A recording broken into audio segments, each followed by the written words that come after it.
Good evening to all. मैं Grace Paliwal यहाँ पे आज कैविलियर पोइट्री से रिलेटेड यहाँ पे कुछ इंपॉर्टेंट फैक्ट्स को डिस्कस करेंगे और उससे रिलेटेड जितने भी इंपॉर्टेंट क्वेश्चन होंगे उनको भी डिस्कस करने की कोशिश करेंगे। ठीक है, तो यहाँ पे स्टार्ट करते हैं। तो वीडियो अगर आपको अच्छी लगे तो अधिक से अधिक शेयर कर दीजिएगा। ठीक है, ये आपकी अपनी भाई की रिक्वेस्ट है आपसे। ठीक, कैविलियर पोइट्री की बात करें यहाँ पे, कैविलियर पोइट्री जो कि आप सभी लोग भली भांति इस टर्म से या इस वर्ड से भली भांति परिचित हैं, क्योंकि ये जो है 17th सेंचुरी में बात करें तो जो अगर पहला क्वार्टर की बात करें, फर्स्ट क्वार्टर की बात वहाँ पे करें तो 1603 से जैसे ही एलिजाबेथन एज समाप्त होती है उसके बाद 1625 तक जैकोबियन एज चलती है। ये आप सभी लोगों को पता है। और जैकोबियन एज जो कि वहाँ पे किंग जेम्स जो हैं जेम्स फर्स्ट, यानी कि स्कॉटलैंड के तो जेम्स सिक्स्थ हैं वो, लेकिन इंग्लैंड में जेम्स फर्स्ट के नाम से जाना जाता है उनको, तो वो वहाँ पे राज करते हैं। ठीक है, 1625 के बाद की अगर बात करें तो 1625 से 1649 का जो टाइम पीरियड है, ठीक है, तो इसको कैरोलियन एज के नाम से जाना जाता है। और इसमें जो पोइट्री लिखी गई है उसे ही कैविलियर पोइट्री के नाम से जाना जाता है। ठीक है, तो इस बारे में हम यहाँ पे डिस्कस करते हैं। ठीक है, कैविलियर पोइट्री मेनली इसके बारे में बात करें तो ये अपोजिट होती है, ठीक, किसके? मेटाफिजिकल जो कि आपको पता है मेटाफिजिकल पोइट्री कब लिखी जाती है, जो जैकोबियन एज है उसमें, और जो इस एज में लिखी जाती है कैरोलिन एज में, तो उसे कैविलियर पोइट्री बोला जाता है। और ये चार्ल्स कैविलियर जो इसका नाम पड़ा, जो इस एज का कैविलियर एज जो हम बोलते हैं इसको, 1625 से 1649 के बीच की, तो ये जो कि किंग जेम्स जो फर्स्ट हैं उनके बेटे चार्ल्स फर्स्ट जो कि जब गद्दी पे बैठते हैं 1625 में, तो उनके नाम पे, यानी कि कैरोलस करके नाम था उनका, तो उनके नाम पे ही ये कैरोलिन एज इसका नाम रखा गया। ठीक, तो जो चार्ल्स फर्स्ट से वो कहीं ना कहीं ऐसा माना जाता था कि अपने आप में, यानी कि डिसीजन लेते थे जनता की बातों को, जैसे पब्लिक की बातों के बेस पे नहीं चलते थे। कहीं ना कहीं उनको एक सिंपल से वर्ड में हम बोलें तो मूडी, अपने अनुसार डिसीजन लेते थे। तो वो कहीं ना कहीं ये भी मानते थे कि जो किंग है तो उसको भगवान ने क्या भेज रखा है, यानी कि एक परफेक्ट हम बोल सकते हैं एक पूर्ण मानव के रूप में भेज रखा है और वो जो चाहे डिसीजन ले सकता है, कहने का मतलब है इस टाइप की कहीं ना कहीं उनकी धारणा थी। ठीक है, तो इस बारे में हम डिस्कस करते हैं कैविलियर पोइट्री के बारे में। कैविलियर पोइट्री का जो मेन उद्देश्य होता है, ये तो रिलीजन पे बेस्ड नहीं होती है, कहीं ना कहीं ये जो हम मेटाफिजिकल पोइट्री की बात करें तो उसमें रिलीजन की बात होती है, फिलोसफी की बात होती है और आर्ट की बात होती है, तो उनसे परे ये पोइट्री लिखी जाती है। ठीक है, और दूसरा इसमें कार्पे डिम की जो फिलोसफी है, थ्योरी है, उसको फॉलो किया जाता है। कार्पे डिम का मतलब होता है सीज ऑफ द मोमेंट करके, या सीज द डे करके बोल सकते हैं, यानी कि प्रेजेंट में जीने की बात करते हैं कहीं ना कहीं, यानी कि फ्यूचर की मत सोचो, कहने का मतलब है जिंदगी को किस में जीना है, प्रेजेंट में, वर्तमान में जीना है, भविष्य पे मतलब क्या नहीं करना है, फोकस नहीं करना है ज़्यादा। ठीक है, तो कहीं ना कहीं इंटरटेन करना है लाइफ को। और इनका उद्देश्य जो था, कैविलियर पोइट्री इसलिए भी फेमस है, और ये जो किंग चार्ल्स फर्स्ट थे उनके सपोर्ट में इन्होंने लिखी थी पोइट्री। तो ये कहीं ना कहीं इन्होंने किसी रिलीजन पे नहीं लिखी, किसी आर्ट पे नहीं लिखी, तो इन्होंने ये जो पोइट्री लिखी थी ये किंग चार्ल्स फर्स्ट के सपोर्ट में लिखी थी, तो इसको कैविलियर पोइट्री बोला जाता है। ठीक है, इसके बारे में डिस्कस करते हैं। आइए जानते हैं, नीचे हमें जो यहाँ पे कुछ इंपॉर्टेंट पॉइंट्स आपको मिलेंगे, कुछ ना कुछ यहाँ पे आपको जानकारी मिलेगी, उसको डिस्कस करते हैं यहाँ पे। इट्स अ लिटरेरी स्कूल और मूवमेंट, एक लिटरेरी स्कूल और मूवमेंट है which concentrates on the pleasure of the movement. अब जो किस पे फोकस करती है, कॉन्सेंट्रेट करती है, कहीं ना कहीं ध्यान केंद्रित करती है किस पे, प्लेजर ऑफ द मूवमेंट के प्लेजर पे, यानी कि खुशी, प्रसन्नता, यानी कि जो मूवमेंट है उसको जी भर के जी लेने से, मतलब जैसे जी भर के बोलते हैं ना, उस मोमेंट को आप, जिस मोमेंट में आप जी रहे हैं उसको जी भर के जियो, कहने का मतलब है। ठीक है, इस पे बेस्ड एक फिलोसफी है इनकी। और इसके बाद बात करें तो cavalier poetry is different from the traditional poetry in its subject matter. और इसके सब्जेक्ट मैटर की जब बात करें तो ये जो है ट्रेडिशनल जो पोइट्री होती है उससे सब्जेक्ट मैटर में क्या होती है, भिन्न होती है। ठीक है, कैसे भिन्न होती है, तो इसमें हम बात करते हैं instead of tackling issues like religion, philosophy और आर्ट, जो ट्रेडिशनल पोइट्री होती है वो कहीं ना कहीं किन मुद्दों पे होती है, धर्म पे होती है, फिलोसफी, दर्शन शास्त्र बोल सकते हैं, और आर्ट्स, कला पे होती है, तो उन मुद्दों पे ये बात नहीं करती है। ये कौन सी, कैविलियर पोइट्री, उनसे परे होती है। ठीक है, अब बात करें तो कैबिलियर पोएट्री की, यहाँ पे आपको दिया है नीचे, आप देख सकते हैं। कैबिलियर poetry aims to express the joy and simple gratification of celebrity things much livelier than the traditional works of their predecessors।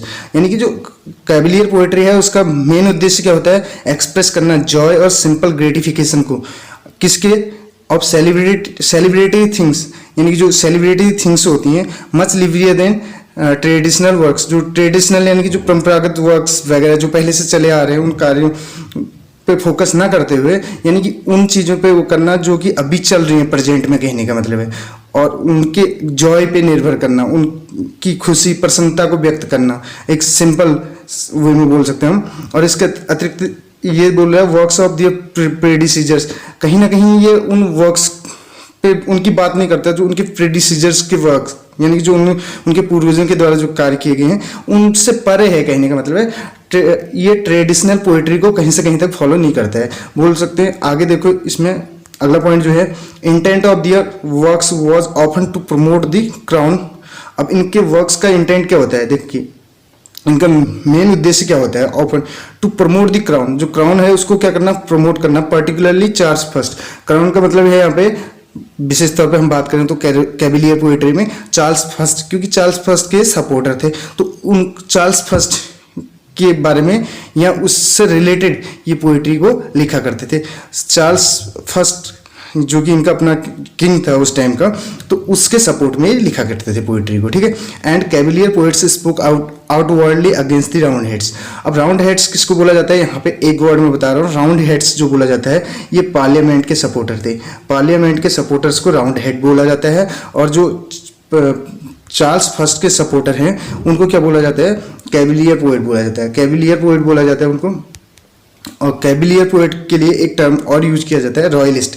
क्यों यूज किया जाता है, देखिए जब 17th सेंचुरी की बात करें तो ये क्या थे, एरिस्टोक्रेटिक मेंबर्स थे, कहीं ना कहीं मेंबर्स ऑफ एरिस्टोक्रेटिक फैमिली बोल सकते हैं इनको, उच्च कुलीन वर्ग के ये जो है पोएट्स थे। और ये किसकी बात करते थे, ये करते थे किंग चार्ल्स फर्स्ट को support, they supported king Charles first. And और आगे बात करें तो जो चार्ल्स फर्स्ट थे हु वाज लेटर एग्जीक्यूटेड, जिनको बाद में एग्जीक्यूट किया गया, कब, 1649 में, ठीक है। तो as a result of civil war, civil war चला था, तो कब से कब तक चला था सिविल वॉर की बात करें तो 1642 से 1651 तक सिविल वॉर चला था।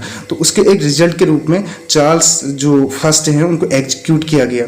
उनके जो चार्ल्स फर्स्ट थे उनके सपोर्ट में ये खुल के बात किया करते थे, खुल के पोइट्री लिखा करते थे, ठीक है। और ये राउंड हेड्स के अगेंस्ट थे, राउंड हेड्स यानी कि पार्लियामेंट्स की, पार्लियामेंट्स दूसरी ओर पार्लियामेंट्स थी, एक तरफ क्या था, चार्ल्स फर्स्ट, ठीक है। तो चार्ल्स फर्स्ट के सपोर्टर थे, चार्ल्स फर्स्ट के सपोर्टर को कैबिलियर पोएट्स बोला जाता है। और इनको कैबिलियर पोएट्स को एक दूसरे नाम से जाना जाता है, रॉयलिस्ट के नाम से जाना जाता है, रॉयलिस्ट के नाम से जाना जाता है। और राउंड हेड जाना जाता है किसको, जो पार्लियामेंट के सपोर्टर थे, ठीक है। ये यहाँ पे दिया है round heads who supported the rebellion of parliament against the crown. Crown का मतलब है यहाँ पे चार्ल्स फर्स्ट से, ठीक है, उसके अगेंस्ट जो थे उनको बोला जाता है।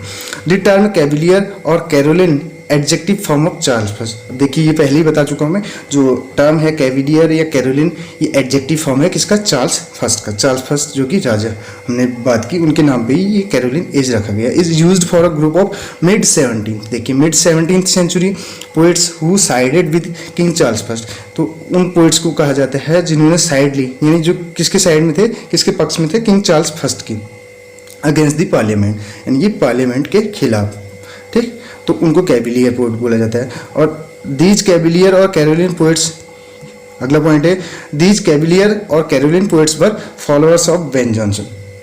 अब जो कैबिलियर पोएट्स थे ये फॉलोअर्स थे, किसके फॉलोअर्स थे, ये बेन जॉनसन की। इनको सन ऑफ बेन भी बोला जाता है, son of Ben. Ben Jonson के फॉलोअर्स थे इसलिए इनको सन ऑफ बेन बोला जाता है। अब क्यों बोला जाता है सन ऑफ बेन, कहीं ना कहीं इनकी क्वालिटीज जो है बेन जॉनसन की क्वालिटीज से मैच करती होंगी, तभी तो इनको बोला जाता है। तो बेन जॉनसन क्या करते थे, अपनी जो वर्क्स थे उनमें म्यूजिकल एलिमेंट्स का यूज किया करते थे। किसका यूज किया करते थे अपने वर्क्स में, म्यूजिकल एलिमेंट्स का यूज किया करते थे। और जो कैबिलियर पोएट्स थे वो भी अपनी पोएट्री में म्यूजिकल एलिमेंट्स का यूज करते थे। जो कैविलियर पोइट्री थी उसका मेन उद्देश्य क्या था, एंटरटेन करना। उसका मेन उद्देश्य क्या था, एंटरटेन करना था, ठीक है। तो म्यूजिकल एलिमेंट्स का यूज करते थे, इसलिए इनको सन ऑफ वैन बोला जाता है। और सन ऑफ डन किसको बोला जाता है, मेटाफिजिकल पोइट्स को बोला जाता है। ये भी आप याद रख सकते हैं, ठीक है। अगला पॉइंट है cavalier poetry refers to a kind of light lyric. और ये पोइट्री क्या थी, लाइट, यानी कि इसका जो ये लिखा करते थे लाइट उसमें वे में लिखा करते थे, ठीक है। तो ये बोल रहा है cavalier poetry refers to a kind of light lyric often advocating of carpe diem. जो एडवोकेट करती थी, कार्पे डिम का मतलब मैं ऑलरेडी बता चुका हूँ, सीज द डे या सीज द मोमेंट, उसी पल पे जीना, यानी कि उस पल को क्या कर देना, सीज कर देना, कैप्चर कर लेना, कहीं ना कहीं कैद कर लेना उस पल को, ठीक है, उस मोमेंट को। तो सीज द मोमेंट इसका, या seize the day, carpe diem, ये इसकी, यानी कि कार्पे डिम जो इनका अपना क्या था, इसको एडवोकेट करते थे, इसकी कहीं ना कहीं ये इस चीज़ को बढ़ावा देते थे, कहने का मतलब है। Seize the day means to disregard the future, यानी कि फ्यूचर के बारे में कहीं ना कहीं ये डिसरिगार्ड करते थे, so that one might expect the poets of this theme to ignore religion. और कहीं ना कहीं और ये लोग क्या करते थे, रिलीजन को भी इग्नोर करते थे। ये मैं ऑलरेडी आप लोगों को बता चुका हूँ, ठीक है। अगला जो इसमें पॉइंट है, the best none of the cavalier poets, जो बेस्ट नॉन कैविलियर पोएट्स थे उनमें यहाँ पे बात की जा रही है। तो इसके लिए मेरे पास एक शॉर्ट ट्रिक है। तो Robert Herrick, Richard loveless, Thomas carry और जॉन सकलिंग, इसके अलावा विलियम डेवेनेंट करके भी हैं, ठीक है। तो इसमें अगर हम बात करें तो ऐसे याद कर सकते हैं इसको, रॉबर्ट हैरिक की टीसी या रिचर्ड लवलेस की टीसी रॉबर्ट हैरिक ने जॉन सकलिंग को दी। ऐसे याद कर लीजिए, यहाँ पे रॉबर्ट हैरिक है तो कोई दिक्कत नहीं, रॉबर्ट हैरिक ही हम यूज कर लेते हैं। रॉबर्ट हैरिक की टीसी का मतलब है थॉमस कैरी बोला प्रोनाउंसिएशन होगा इसका। रॉबर्ट हैरिक की टीसी रिचर्ड लवलेस ने जॉन सकलिंग को दी। ये आप ऐसे भी याद कर सकते हैं, वैसे इतने मतलब डिफिकल्ट नेम नहीं है, आसानी से आपको याद हो सकते हैं। और इसके अलावा विलियम डेवेनेंट करके भी हैं एक, तो वो भी कैविलियर पोएट ही हैं, ठीक है। और रॉबर्ट हैरिक की बात करें तो रॉबर्ट हैरिक एकमात्र ऐसे पोएट हैं जो कि दोनों एजेस में आपको मिलेंगे, कैविलियर और इससे पहले जो जैकोबियन जो एज है, कैरोलिन एज और जैकोबियन एज, यानी कि दोनों पोइट्री का समायोजन अगर किसी के वर्क्स में देखने को मिलता है तो वो रॉबर्ट हैरिक है। और रॉबर्ट हैरिक जो है, अगर बात करें रियल में ये कैविलियर पोएट नहीं थे, इनकी स्टाइल जो थी, इनका जो लिखने का जो तरीका था वो कहीं ना कहीं कैविलियर जो पोएट्स थे उनसे मैच करता था, ठीक है। ये नेचर के बारे में लिखते थे, जैसे to the virgins to make much of time करके, जिसकी पहली लाइन आपको पता होगी, जो मैंने कोटेशंस वगैरह हैं उसमें भी गा रखी है, तो उसमें आप देख सकते हैं। तो to the virgins to make much of time करके, gather ye rosebuds while ye may करके, ठीक, ये फर्स्ट लाइन है इसकी। तो इसके अलावा इसमें ये तो Richard loveless, Thomas carry, John Suckling, most of the cavalier poets were courtiers. ये मोस्ट ऑफ द जो कैविलियर पोएट्स थे ये क्या थे, कोटियर्स थे, ठीक है। But Robert Herrick was not. अब रॉबर्ट हैरिक वॉज नॉट, यहाँ पे लिखा है मैंने नॉट कैविलियर पोएट, बट अब यहाँ पे आप देख सकते हैं but his style makes him cavalier poet. ये मैंने बता दिया, उनकी स्टाइल उनको कैविलियर पोएट बनाती है। वो रॉबर्ट हैरिक जो है कैविलियर पोएट नहीं थे, उनकी स्टाइल ऐसी थी, कहीं ना कहीं वो कैविलियर पोएट्स से मैच करती थी। अब इसके अतिरिक्त the 17th century poet Andrew Marvell managed a blend of metaphysical and cavalier poetry altitude and techniques so neat and elegant that he has been classified under the both headings। तो यहाँ पे जो अभी मैं बता रहा था रॉबर्ट हैरिक के बारे में, रॉबर्ट हैरिक की तो स्टाइल मैच करती है, लेकिन जो दोनों एजेस में जो मैं बताया था वो पॉइंट थोड़ा सा इसको करेक्ट कर लीजिएगा आप।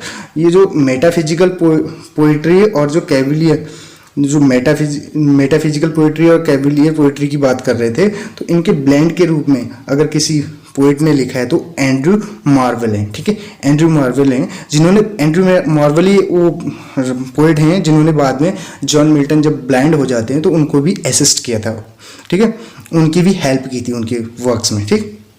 तो एंड्रयू मार्वेल वो पोएट हैं जो बोल सकते हैं हम जो जैकोबियन एज में भी हैं और कैरोलियन एज में भी हैं, दोनों में मिक्सअप बोल सकते हैं।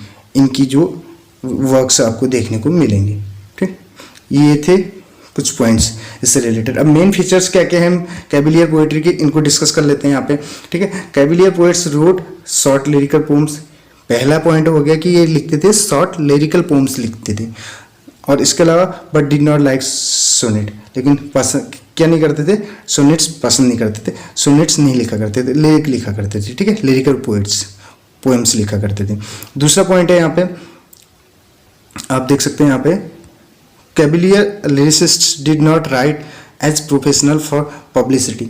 ये वैसे नहीं लिखते थे जैसे प्रोफेशनल लिखा करते थे पब्लिसिटी के लिए। दे रोट केयरलेसली, निर्भीक होकर लिखते थे, केयरलेसली लिखते थे। ठीक है, and their poetry was immature, और इनकी पोएट्री भी क्या थी, मेच्योर नहीं थी, इमेच्योर थी। ठीक, जैसे जो प्रोफेशनल होते हैं उनकी पोएट्री मेच्योर है। जैसे अगर हम मेटाफिजिकल पोएट्स की बात करें तो कहीं ना कहीं मेच्योरिटी आपको मिलेगी उसमें, तो इनकी पोएट्री भी मेच्योर नहीं होती थी। मेच्योर क्यों नहीं होती थी, ये कहीं ना कहीं जो डेली लाइफ में जो हम लैंग्वेज यूज़ करते हैं उस लैंग्वेज का भी यूज़ करते थे।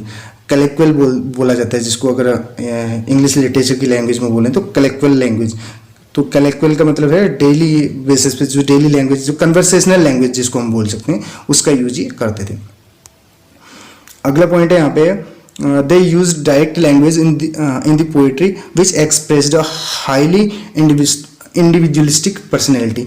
और ये डायरेक्ट लैंग्वेज का यूज करते थे, मैंने पहले ही बोल दिया, जिसके कारण इनकी पोएट्री क्या करती थी, विच एक्सप्रेस्ड हाईली इंडिविजुअलिस्टिक पर्सनैलिटी। किसी व्यक्ति विशेष यानी कि किसी निजी बोल सकते हैं, इंडिविजुअल का मतलब यहाँ पे उसी से किसी पर्सनैलिटी के बारे में बात करते थे। ये हम ऑलरेडी इसके बारे में कितने पॉइंट्स हमने पढ़ लिए, क्योंकि चार्ल्स फर्स्ट के ये सपोर्टर थे और चार्ल्स फर्स्ट की ही तारीफ में ये लिखा करते थे। ठीक है, अगला पॉइंट है यहाँ पे हमारा, they avoided the subject matter of religion. Subject matter religion पे बेस नहीं होता था, तो कहीं ना कहीं मैंने बोल दिया कि नेचर के बारे में ही ज़्यादा वो करते थे। ठीक है, नेचर में भी, और बात करें तो जैसे चार्ल्स फर्स्ट के सपोर्ट में तो ये लिखा ही करते थे, तो कहीं ना कहीं नेचर के बारे में भी लिखते थे। नेचर के बारे में किस बेस पे मैं बोल रहा हूँ आप देखिए, नेचर का मतलब ये है कि जो अभी प्रेजेंट टाइम चल रहा है, जो भी अभी मोमेंट है, उस मोमेंट को जीने की बात करते थे। ठीक है, तो कहीं ना कहीं नेचर भी यही कहते हैं। नेचर का मतलब क्या होता है, नेचर का प्रकृति के अनुसार यानी कि चलना है, कहने का मतलब है। रिलीजन, ये आर्ट, ये जो पुरानी चीज़ें हैं ट्रेडिशनल वे, उसको छोड़ के ये नेचुरल वे में एक लिखा करते थे। ठीक है, तो अगला यहाँ पे है, they avoided discovery of the depth. यहाँ पे आपने ये वाला पॉइंट तो पढ़ लिया था, they avoided the subject matter of religion apart from making 1 or 2 graceful speeches. 1-2 speeches को अगर छोड़ दिया जाए तो रिलीजन वगैरह ये उनके बारे में नहीं लिखा करते थे। They avoided discovering the depths of the soul, और सोल की यानी कि जो आत्मा की गहराई है उसको भी क्या करते थे, कहीं ना कहीं जो आत्मा, हार्ट, हृदय वगैरह इनकी जो वो है, तो उसकी डिस्कवरी के बारे में भी ये उसको भी कहीं ना कहीं अवॉइड कर देते थे। ठीक है, और इसके अलावा cavalier poetries main thematic concern is the pleasure. Main इनका जो उद्देश्य था प्लेजर था। ठीक है, एंटरटेन करना था। अगला जो है यहाँ पे है, the tone of cavalier poetry is light. इनकी जो टोन है पोएट्री की वो क्या है, लाइट है। लाइट में लिखा करते थे, लाइट वे में लिखा करते थे। ठीक है, cavalier poets and their famous poems. कुछ कैविलियर पोएट्स जो मैंने बताए उनके फेमस पोम्स को यहाँ पे डिस्कस कर लेंगे। रॉबर्ट हैरी के जैसे इनका लाइफ स्पेन आप देख सकते हैं 1591 से 1674, और इनकी नोवेल्स की बात करें तो इनकी पोम्स की बात करें तो noble numbers, Hesperides, to the virgins, to make much of time, जो मैंने इसकी पहली लाइन अभी आपको बताई, gather ye rosebuds while ye may. ठीक है, ये इनकी यानी कि ये कार्पे डिएम कोई कहीं ना कहीं फॉलो कर रहा है। दूसरा यहाँ पे देखिए थॉमस कैरी हैं, तो 1594 से 1614 का लाइफ स्पेन है। इसके अतिरिक्त बात करें, ask me no more upon a ribbon tied about his arm, ये इनकी पोम है। आस्क मी नो मोर भी है, और रैप्चर करके है। इसके अलावा जॉन सकलिंग की बात करें, जॉन सकलिंग का आप देख सकते हैं यहाँ पे, सर जॉन सकलिंग का 1609 से 1642 तक इनका लाइफ स्पेन है। बैलेड अपॉन अ वेडिंग करके है इनकी पोम। और इसके अलावा ही इन्वेंटेड अ कार्ड गेम, ये इंपॉर्टेंट पॉइंट है इनके बारे में जो कि आपको बहुत कम मिलेगा। तो कुछ पॉइंट्स जो हैं गूगल से डीपली, यानी कि हम बोल सकते हैं कुछ अलग अलग साइट से नोट्स मैंने बना रखे हैं, जहाँ से भी मेरे को पॉइंट्स मिले, विकीपीडिया वगैरह, तो अलग अलग साइट्स से मैंने नोट्स बना रखे हैं और जितनी बुक्स थी तो कुल मिला के, जिससे कि हमारा कैविलियर पोएट्री का पूरा हमें कहीं से कहीं तक कोई दिक्कत ना हो, इस टाइप से मैंने ये क्वेश्चंस तैयार किए थे या ये पॉइंट्स तैयार किए थे। इन्होंने एक गेम, कार्ड गेम इन्वेंट किया था जिसका क्या बोलते हैं, क्रिवेज बोलते हैं, ठीक है। इसके अलावा अगले जो हमारे पोएट हैं यहाँ पे रिचर्ड लवलेस करके हैं, टू एल्थिया फ्रॉम प्रिजन करके है इनका, एक to Althea from prison to Lucasta going to wars करके, ठीक। पांचवें हैं यहाँ पे विलियम डेवेनेंट हैं, 1606 से 1668 तक इनका लाइफ स्पैन है। और 1668 का मैं यहाँ पे बता दूँ, 1668 ही वो डेट है जब जॉन ड्राइडन क्या बने थे, पोएट लॉरेट बने थे। तो ठीक है, रेस्टोरेशन एज चल जाती है 1660 से, ठीक है। 1649 तक ही जो है कैरोलिन एज रहती है, उसके बाद प्यूरिटन एज आ जाती है जिसको इंटररेग्नम भी बोला जाता है। तो shortest period of English literature भी उसको बोला जाता है उस पीरियड को। अब लास्ट पॉइंट है यहाँ पे जो है उसको थोड़ा सा डिस्कस कर लेते हैं। Cavalier poets were also known as royalist, मैं ऑलरेडी बता चुका हूँ, इनको रॉयलिस्ट के नाम से भी जाना जाता है। They called cavalier because of their loyalty to Charles first. अब इनको रॉयलिस्ट क्यों बोला जाता है, क्योंकि इनकी जो लॉयलिटी थी किसके प्रति, चार्ल्स फर्स्ट के प्रति। चार्ल्स फर्स्ट का यहाँ पे टाइम पीरियड का दे रखा है 1625 से 49 during the English civil war, यानी कि इंग्लिश सिविल वॉर के दौरान, as oppose to round heads, क्योंकि ये क्या करते थे, अपोज यानी कि अपोजिशन में थे किसके, राउंड हेड्स के। राउंड हेड्स कौन थे, पार्लियामेंट के सपोर्टर, हु सपोर्टेड पार्लियामेंट। तो ये कुछ मेन पॉइंट्स थे जो हमने यहाँ पे डिस्कस किए। कैसी लगी आपको वीडियो जरूर बताइएगा, वीडियो अच्छी लगी हो तो अधिक से अधिक शेयर कर दीजिएगा। मिलते हैं अगली वीडियो में, थैंक यू सो मच।